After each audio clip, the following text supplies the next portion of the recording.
Today we're putting on our detective hats, our geological detective hats. We're going to learn how to read the most incredible story ever told, the history of our planet, written in solid rock. So let's get right into it. Just take a look at this. It's amazing, right? Every single one of these layers, geologists call them strata, is a different moment in time. A different world, really. It's like a book with pages made of stone, and it goes back millions, even billions of years. So that's the real question, isn't it? If you're standing there looking at a massive cliff face like that one, where do you even start? It seems kind of impossible. How do you know which layer is older, or what happened to create them? Well, here's the good news. It's not just random chaos. There are rules. Think of it like a rule book for reading rocks. And once you know these fundamental principles, you can start to decode the whole story. Okay, rule number 1 is beautifully simple. Thanks to good old gravity, when things like sand or mud settle in water, they form nice, flat, horizontal layers. That's just how it works. So if you ever see layers that are tilted or bent, you know without a doubt that some huge geological forces came along and messed with them after they were already there. Now this next one, this is the big one. It's called the law of superposition. It sounds fancy, but it's really just common sense. Think about a laundry basket. The shirt you threw in on Monday is at the bottom, and what you wore today is right on top. Rocks are the exact same way. The oldest layer is always at the bottom, and the youngest is always at the top. Simple as that. And here we have a perfect example. Using just that one rule, we can read this thing like a book. We start at the bottom with shale number 1, that's our oldest chapter. Then we read upwards through time to sandstone number 2, shale number 3, and all the way to limestone number 4 at the top, the most recent layer. See? Bottom to top, oldest to youngest. Okay, but what happens when things get messy? What if something comes along and just slices right through our nice, neat layers? Well, there's a rule for that too. It makes total sense when you think about it. Whatever does the cutting has to be younger than the stuff it's cutting through. You can't slice a cake before it's been baked, right? It's the same exact idea.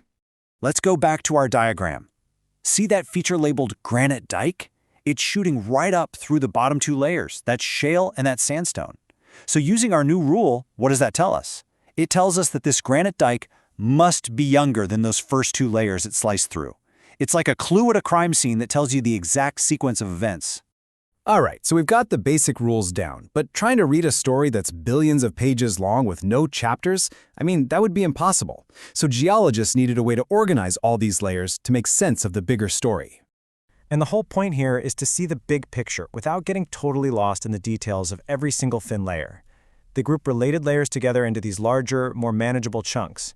It's how they can map out the geology of a whole mountain range and actually follow the narrative.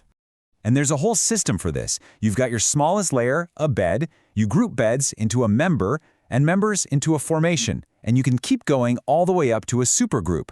But out of all of these, there's one that is, by far, the most useful. And that's the formation. A formation is basically the main mappable unit in geology. It's a distinct package of rock that a geologist can actually identify, follow across the landscape, and literally draw on a map. You can think of it as the main chapter in our rock story.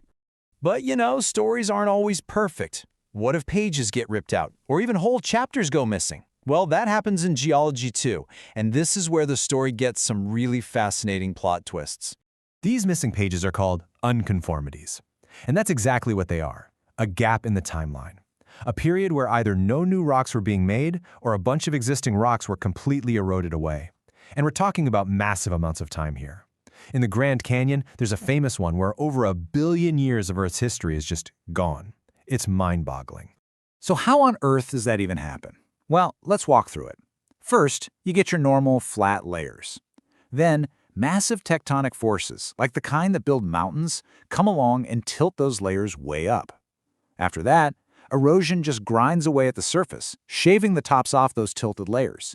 And finally, new, flat layers start forming on top. That boundary, that line between the old tilted layers and the new flat ones, that is your unconformity. It's a scar that tells a huge, dramatic story of upheaval and lost time.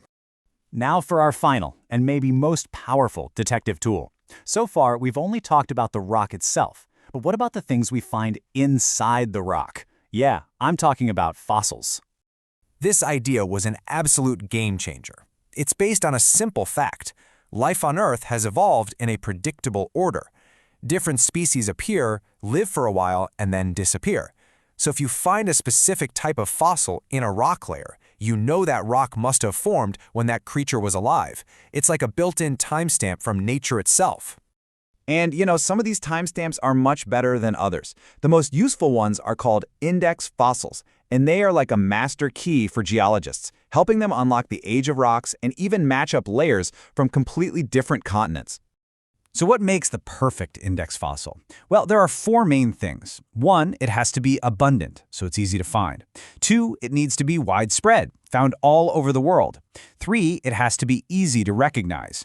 And 4, this is the most crucial part, the species must have lived for a relatively short and specific period of time. That's what gives you a really precise time marker. This chart here shows exactly how it works. See those black bars? Each one shows how long a certain group of animals was around. Some were on Earth for ages, not so useful for precise dating, but others had much shorter runs. Those are your great index fossils. And what's really cool is when you find a few different ones together, you can find where their lifespans overlap on the chart and zero in on the exact age of that rock. So there you have it. From knowing the oldest stuff is on the bottom, to recognizing missing time, to using fossils as little clocks, you now have the fundamental toolkit.